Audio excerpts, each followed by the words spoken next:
What's up, guys? Rashad with A Portal Gaming, and today I'm bringing you my deck profile from our store championship. So we did a Pioneer format, and I ended up taking first place, going undefeated, playing Greasefang. So my build's a little different than the traditional builds that you see around. I'm not playing the Traverse and Vessel of Nescency package and all that. I tested that build out. Those cards felt just a little slow, and every blue matchup that I played against, once my Traverse got countered when I had the Delirium active finally, I always just lost those games. Like, it felt really bad. So I'm playing a different build that I kind of theory crafted out with one of my buddies. His name is DJ, so shout out to him for helping me test and stuff. But we'll get into it.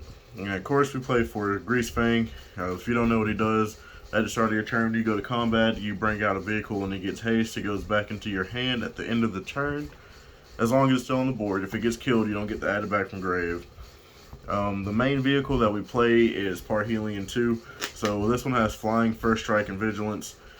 Whenever it attacks, you create two 4/4 White Angels with Flying and Vigilance. So there's 13 points of Flying if you can bring this dude out. So that's like the strongest thing you can do is you can bring this out on turn 2 with Greasefang. So that's the optimal play if you can hit that. The second vehicle that we play is going to be 4 copies of Asika's Chariot. Round 1, I never drew Parhelion. And game 1, I never had Greasefang. I was just hard casting Chariot to make a bunch of cats and copying the cats. I had I think something like 9 cat tokens on the board when I finally won that game. But yeah, when this one enters the battlefield, you create 2 cats, the 2/2 green. Whenever it attacks, you make a copy of a token you have. So if you were able to get a Parhelion off prior and you have an angel, when you swing, you can copy the angel and make another angel. And then it crews for 4, same with Parhelion, they crew for 4. And then I played 1 Sky Sovereign to help me clear boards, because giving him haste is pretty good. He's flying, he's a 6/5. Whenever he is played or attacks, you get to deal 3 damage to a creature, and it has crew for 3, so you can crew this one a lot easier than the other 2.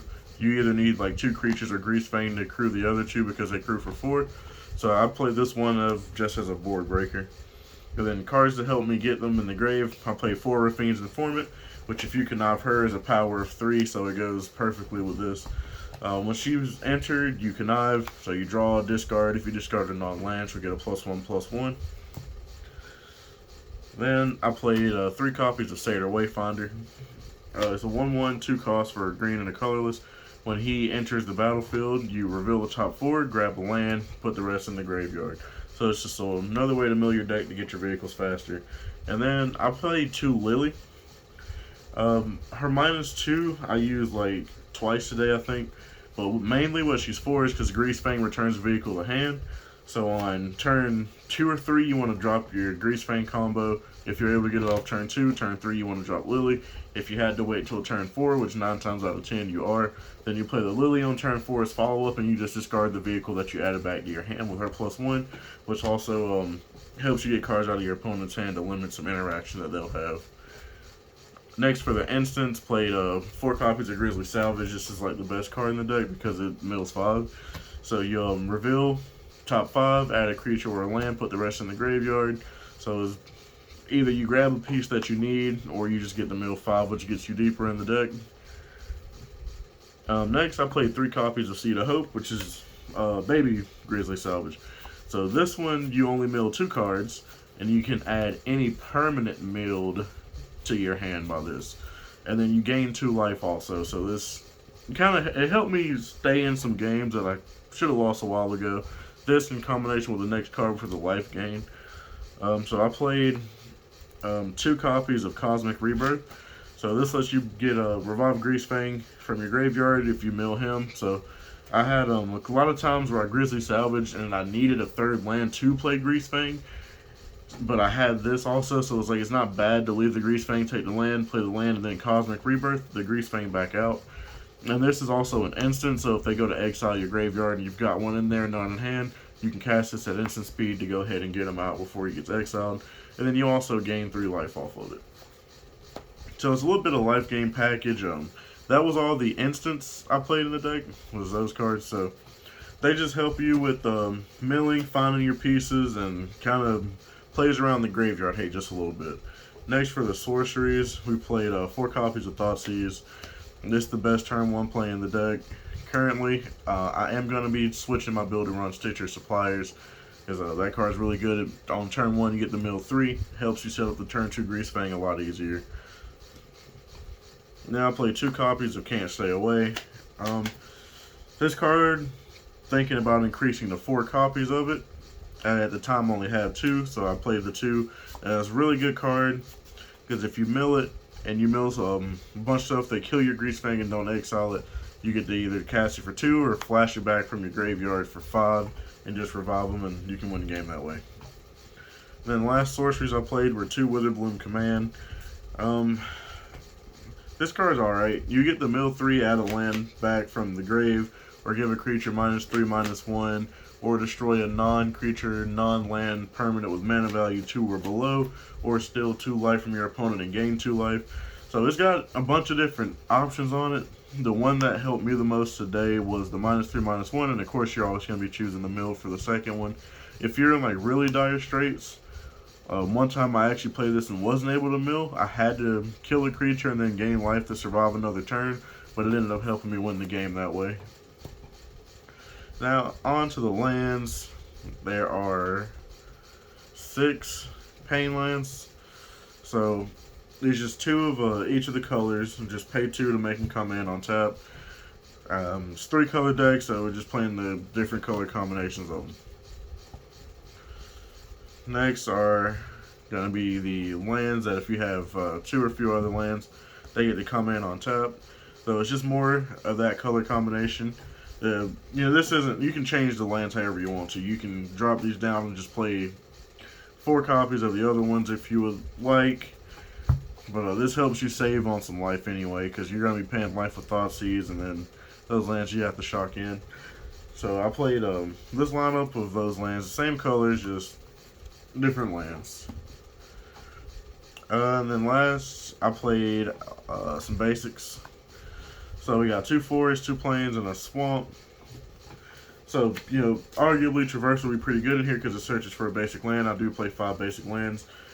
Playing recently, I've ran into a lot of decks running things like Field of Ruin and stuff. So I just played basic lands out because it seems the way people are always killing my lands and making me get basics anyway. So I wanted to make sure I always had the mana I needed. And then last, for the legendary lands, we play 1 Besejude.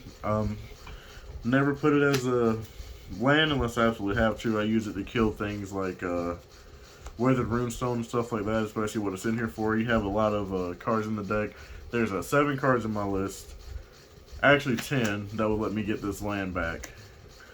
So it's recyclable in the deck because Witherbloom lets you add any land from your graveyard to your hand.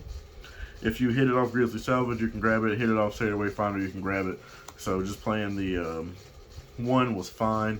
And then the same thing with Takenuma. This land is overperformed for me, honestly. This has been like super good at once you drop a Lily, she's like public enemy #1. Every time I drop Lily, everybody just focus her down, and I'm like, okay, cool. I'm gonna channel Takenuma that grab the Lily back, and then you're gonna focus all your resources on it again, which will buy you a little bit of time. Like, that's the best thing about playing her, is people target her really hard. It buys you a little bit of time if your mills weren't that great. But that's the last 2 cards in the main board, and then we get on to the side that I played today. So for control matchups, I played 4 copies of Duress, just so I can have 8 Thoughtseize type cards in my deck. Help get rid of their counter so that my greasefang gets to hit the board and stick and actually do something. And then for aggro matchups, I played 2 Path of Peril. Just wipe the small creatures off the board. Then I played 2 Noxious Grabs, just instant speed. You get to blow up a green or a white creature or planeswalker. This came up a lot for me. So this card was really good in the side. Next, this was against red, because I was preparing for mono red burn or Is That Phoenix or anything like that. So this is one of the newer cards. You get to give you and permanents that you control hexproof for the turn, and then it prevents red and black damage to your creatures. So this pretty much like locks up red matchups when they go to like kill your greasefang before you can make it to combat. You just instant speed this and give them all hexproof. Then we played Chariot. This was another card to hit things like I can't think of the name of the card right now. It's a white card. Rest in peace. Cards like that that'll just stop you from playing. Like it exiles your graveyard and everything that will go to graveyard is exiled. So we have 2 of these along with the Beseiju and Witherbloom Command that could hit that card off the board, and like Withered Runestone, those can hit that as well. So just hedge cards that stop you from being able to play things. And then next we played 2 Dampening Spear. This was solely for Lotus Field, but it's not bad against Mono Green Devotion for their Nykthos as well. But mainly this was for Lotus Field. Then last card was a Pithing Needle, because this has just been a really good card. It's helped me against Azorius Control, Lotus Field, Mono Green Devotion, decks of that nature. You know, I'm just playing the one, because if you see it, you see it, you don't, but there's other cards that you can sideboard in and things you can do to help those matchups already. So I just played the 1 copy of that. Alright, and that was a deck list. And so we went undefeated today in the store champ. So we got the Thalia promo, her and Gitrog, and it's pretty cool. We got a box of Aftermath as well, and there's the Thalia and Gitrog promo.